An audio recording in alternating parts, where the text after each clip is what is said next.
வந்திருக்கிறேன். காய்களில் அண்ணனை அண்ணி பார்த்து கொடுக்க வேண்டும். பார்க்கலாம் அண்ணா. மக்களவே பெருகும் எந்தனை வளர்ந்து வந்த அண்ணலே தாழ் படித்தே எனது அண்ணா அண்ணலே தாழ் படித்தே. மக்களவே பெருகும் எந்தனை காக்க வந்த அண்ணலே தாழ் படித்தே எனது அருமை அண்ணலே தாழ் படித்தே.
உன்னுடைய தம்பி இளையவன் லட்சுமணன் காய்கறிகள் கொண்டு வந்திருக்கிறேன். அண்ணா லட்சுமணா, வாழ்க வாழ்க வாழ்க. வாழ்த்துங்கள். இந்த கோலத்திலே உங்களை பார்க்கும் பொழுது என்னுடைய இருதயமே வெடித்து விடுவது தெரிகிறது. நான் மூவர் இந்த காட்டிலே வனவாசம் செய்ய வேண்டும். அந்த வரதன் விட்டு நாட்டை ஆள வேண்டும் என்று ஏற்றில எழுதி வைக்கின்றது. தம்பி லட்சுமணா போய் உத்தரவிட்டால் போரும். சென்று துந்தவனம் செய்து வருவேன். அண்ணா குத்திரவும் படி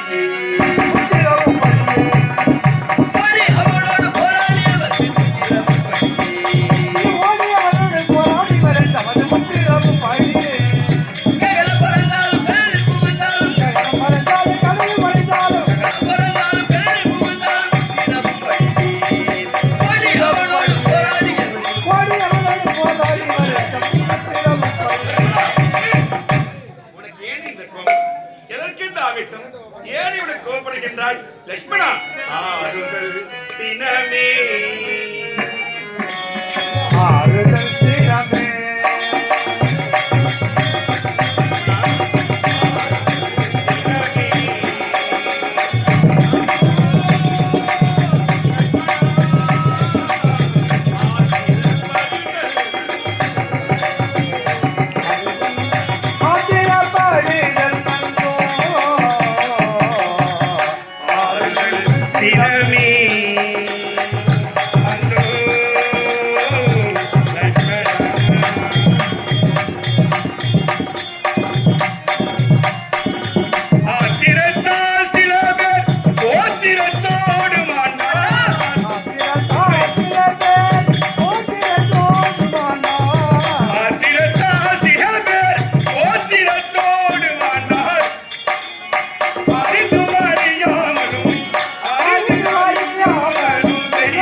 அவனை பரதன் என்ன தவறு செய்தான்? அவன் அழிக்கப்படும் வேகப்பட்டு புறப்பட்டு போய் கொண்டிருக்கிறாய். அண்ணா, அந்த வடிவடி உன்னுடைய தலையில துளைக்க வேண்டும் அல்லவா? உண்மைதான். அவனை அழித்து இப்படி வடிவடி கொண்டு வந்து உங்கள் சிறுத்திரை வைத்தீர். பதவிக்கு ஆசைப்பட்டவன் பரதன் அல்ல. பதவிக்கு ஆசைப்பட்டது நம்முடைய சிற்றனை கைகேயி அம்மையா.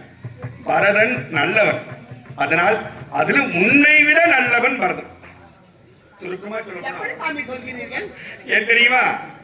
பரதனை பரதா அந்த கிணற்றில் போய் வேடா என்று சொன்ன உடனே ஐயோ அண்ணன் ராமன் சொல்லிட்டான்னு ஓடி போய் தொடாருன்னு விட்டுடுவான். ஆனா லட்சுமணன் கிட்ட லட்சுமணா அந்த கிணற்றில் வேடான்னா ஏன் வேணும், நான் எதுக்கு வேணும் அப்படின்னு கேள்வி கேட்டுதான் விடுவாங்க. அது சரிதானே. சொல்வதை கேட்டு அறிந்து கேள்வி கேட்டு அறிந்த பின் செய்பவன் லட்சுமணன். அண்ணன் சொல்லிட்டாரேன்னு ஒரு வார்த்தையை மதிக்க வேண்டும் என்று மதிப்போடு விழுவன் பரதன். அதனால் ஆத்திரம் கொள்ளாதே.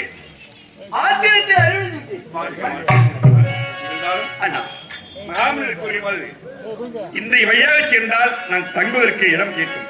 ஆமா. இப்படி கொண்ட ஆரண்யம் ஒரு பகுதி வரும். அடுத்தது அதாவது அழகான ஒரு இடம் இருக்கின்றது. அங்கு சென்றால் நீங்கள் தங்கிடும் என்று சொன்னார்கள். புறப்பட்டு போகலாம்.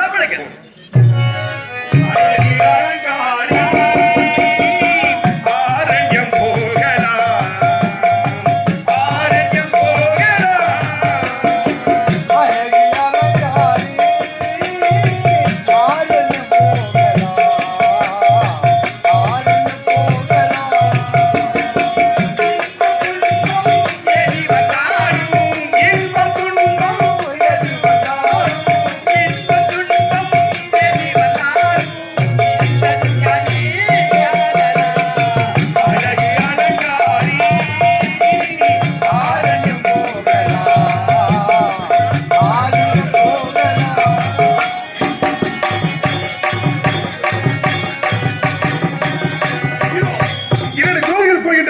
இப்பொழுது என் ஆசை காத்திரா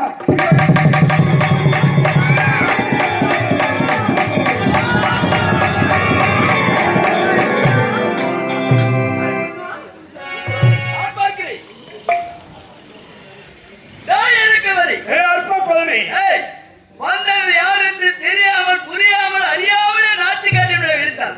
வந்தது யார் தெரியுமா? என்னுடைய அண்ணன் ராமபிரபுடைய மனைவி சீதாதேவி. நாச்சு காட்டினவர்கள் எதுக்கு? யாரா இருந்தா எனக்கு என்ன? இதுக்கு என்ன சொந்தமான வேலை? ஓ, உனக்கு சொந்தமானவன் என்ன? எனக்கு பசி எடுத்தா என் நாச்சு காத்தல் எடுத்து அவன் ஆவந்து புசுக்குவேன். மரியாதை சொல்கிறேன். நான் செய்தது தவறு என்று காலையில் விழுந்து விண்ணப்ப கேட்டு விட்டு விடுகிறேன். இதை என்னால் உன்னுடைய தலை தகரத்திலே வந்துவிடும். யார் வந்து யார் பார்த்து விடுதி? அற்ப பழனி எடுவா தொடுப்போர் நீ பார்த்து விடலாம். தசைக்கு முந்தரை தசமிழி குமே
இவனை ஏன் கொண்டு கொண்டிருக்கின்றாய்?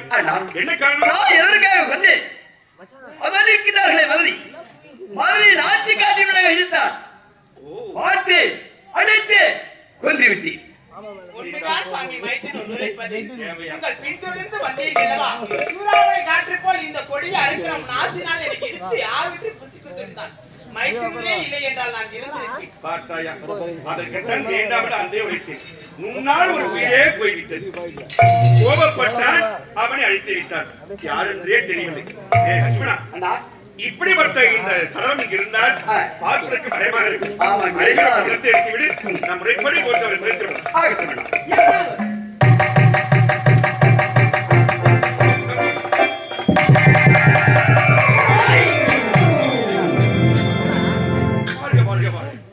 என்ன ஆச்சரியம், உயிரற்று உடல் மீண்டும் உயிர் பெற்று விட்டது.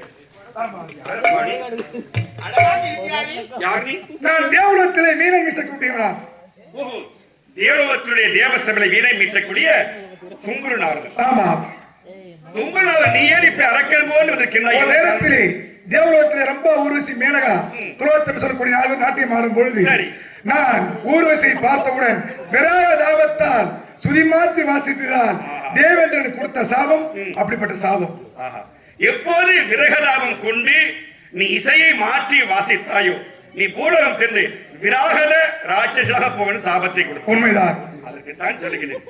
எந்த ஒரு பெண்ணை பார்த்தாலும் இது பார்த்தாயா, ஒருவனுக்கு ஒருத்தி என்ற கட்டுப்பாடு.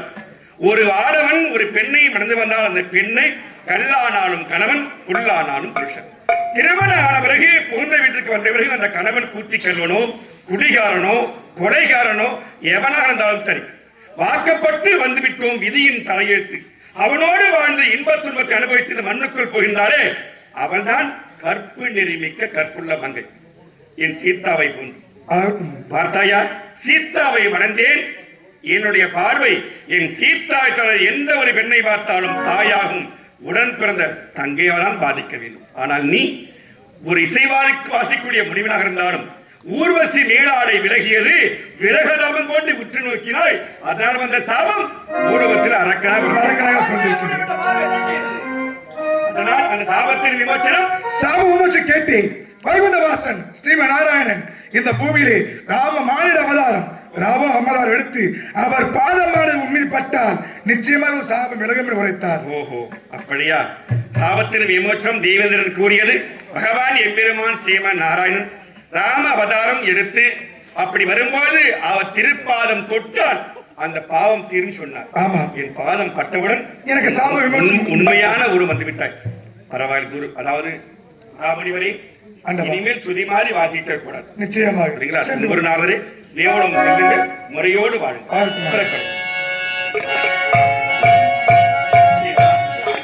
ஒரு நன்மைக்குத்தான், அதாவது சாபம் வீட்டவன் ஏற்கனவே கல்லானவள் பெண்ணானாள், அகலிகை சாபம் தீர்ந்து விட்டது. இப்போது வரை தும்புருநாதன் மகா அரக்கனாக பெருகியிருந்தான். சாபத்தின் விமோச்சனம் ராமன் திருப்பாதம் பட்டு மீண்டும் தும்புருநாதனாக அவன் தேவனம் சென்று விட்டான்.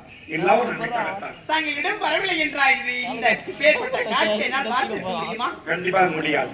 அப்படி வரும்போது அப்போது முனிவனுடைய வார்த்தை கேட்டு அருகே இருப்பது அதாவது பஞ்சகளை ஒழிக்கின்ற பஞ்ச வடிவு சொல்லக்கூடிய அழகான ஒரு இடம். அந்த பஞ்ச வடிவிலே நதியெல்லாம் ஒன்று சூழ இயற்கையான எழில் மிக்கக்கூடிய அழகான ஒரு இடம். அங்கு சென்று பர்ணகசாலை அமைத்து இன்பத்தோடு வாழுங்கள் என்று நமக்கு மகாமுனிவன் சொல்லியிருக்கின்றார். அதனால் இப்போதே புறப்படலாம், பஞ்சவடிக்கு சென்று பர்ணகசாலை அமைத்து உன்னுடைய மதனியாரை காவல் புரிய வேண்டும். நீங்கள் அதாவது நித்தம் நான் சிவபை செய்ய போகின்றேன். சென்று போகலாமா?